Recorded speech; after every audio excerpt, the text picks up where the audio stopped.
Good morning, and let's do a shout out to the ladies over on Coloring Books Keep It Clean on Facebook. Hope you all are going to enjoy this.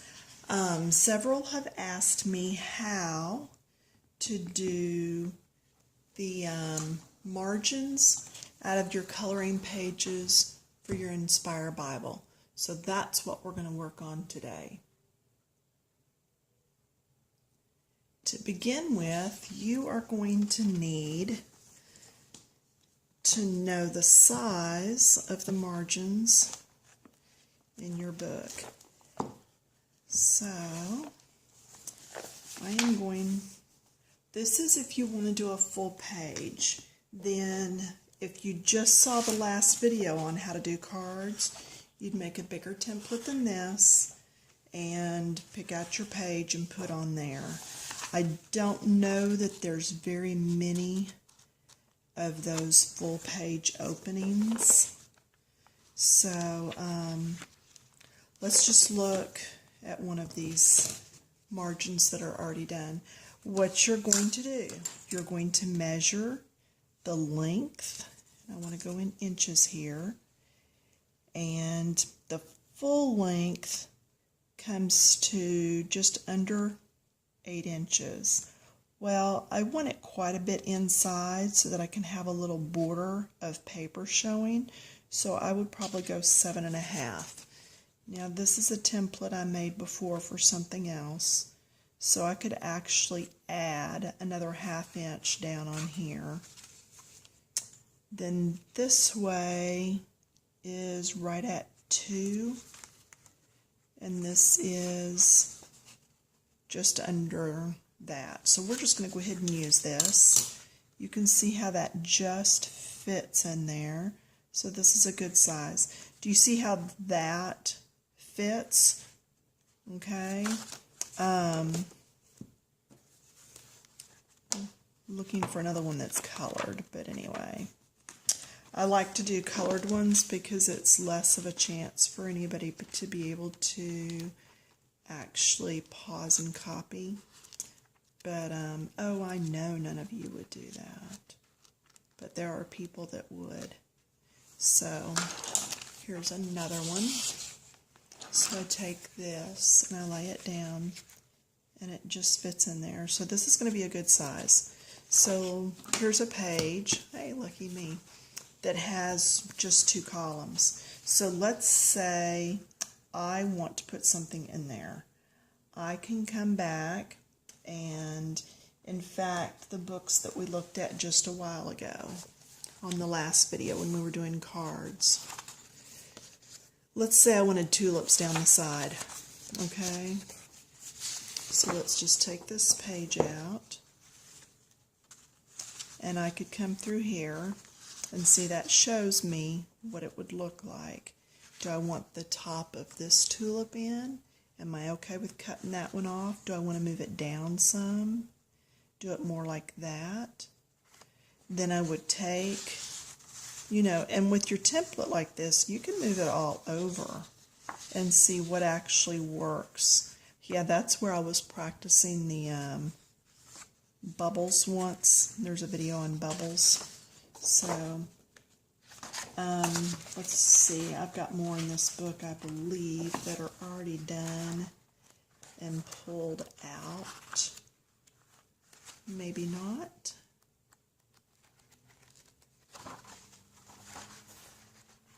And it also may be in your best interest to look at what you would color as a margin before you color it.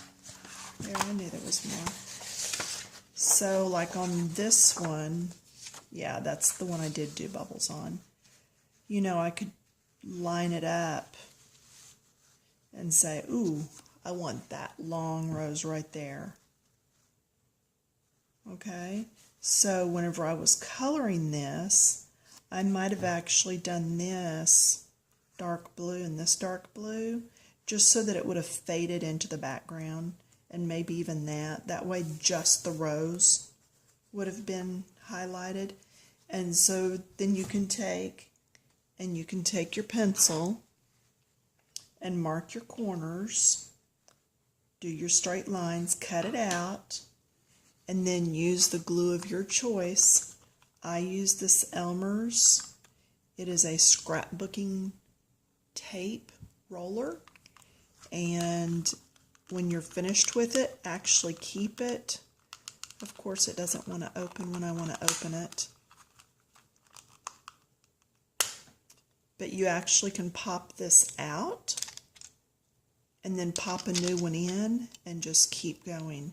These are very easy to use. It is almost the only tape that I use when I'm scrapbooking. But you would just put the tape around the outer edge right here and then stick it into your margin. Now, nothing says that you can't take something and flip it the other way. I would center that green, pick what you want, and then you can actually have that going the opposite direction. That, you know, that's totally up to you and what you want to do. Let's look at Margaret Feinberg's book, because I know she has a lot of verses in hers. So let's pull that over here.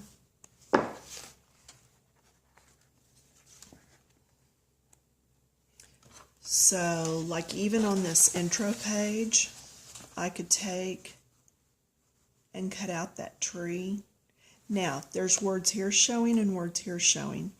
There's a thing that they call fussy cutting, and you actually just take your scissors and cut jaggedy. Just cut straight here, and then just jaggedy around, and then still put your adhesive on the back and pop that into your Bible on your margins. Let's see, like this page, I could actually turn this way and pop that into a margin.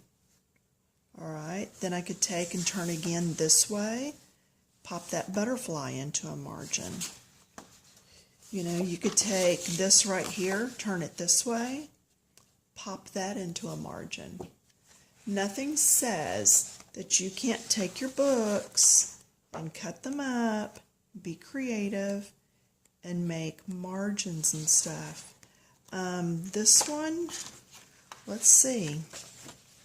All right, so this one's close. So then what I would do is I would go back with the ruler, because remember I made this a little bit small up and down and back and forth. So then I could come back and actually measure this and look to see if it would actually fit my particular margins. So some of these Bibles have different size margins, so there is no set measurement. You're going to have to measure in your own margin, all right? And just go from there. But anyway, so that's how to make your own margins. See, like even this one with all these flowers, that would be a nice margin. Okay, so that's why these templates are important when you're working with things. Again, that was Margaret Feinberg's book. This one was sent to me by Product Concepts Manufacturing. Beautiful book. I love this book. Look at that. Perfect margin right there. Okay, so you just need to make your template, sit down with your books, and if you want to color the whole page, that's fine. If you know that you're going to be cutting it up for a margin, there, for every time there's a season. But if you know you're going to cut this up, and see, I can get 2 margins out of this, or I can even flip it the other way. I'm sorry, I keep digressing and stopping in the middle of my thought. If you know that you're going to cut it up into a margin, then there's not even a need to go ahead and color that whole page. You could color just the bits that you know you're going to be using, and not feel like you've wasted time or anything. That would be a cute margin, see? I would probably do it. I would probably actually turn this one so I could get that entire bird. But see, then when I turn it up and down and cover all this, it doesn't look like I've twisted it. Okay? So that would be a good margin. So as you're thinking about what to do in your Inspire Bible, you know, books like this are awesome for margins. And again, I got this one, and then they sent me this one, and then they also sent me a Christmas one, the Real Meaning of Christmas. But yeah, I mean, there's tons of stuff. Look. It fits right there. And it's got the little cup of coffee and everything. So, and yeah, I purposely don't stop on a page very long because you need to buy your own book, not copy what I'm showing you. So, that's why I don't land on anything very long. There's that kitty I did on a tutorial on fur. But yeah, see, all these little pages that have so much little detail, these would be perfect in your margins. So look through your books.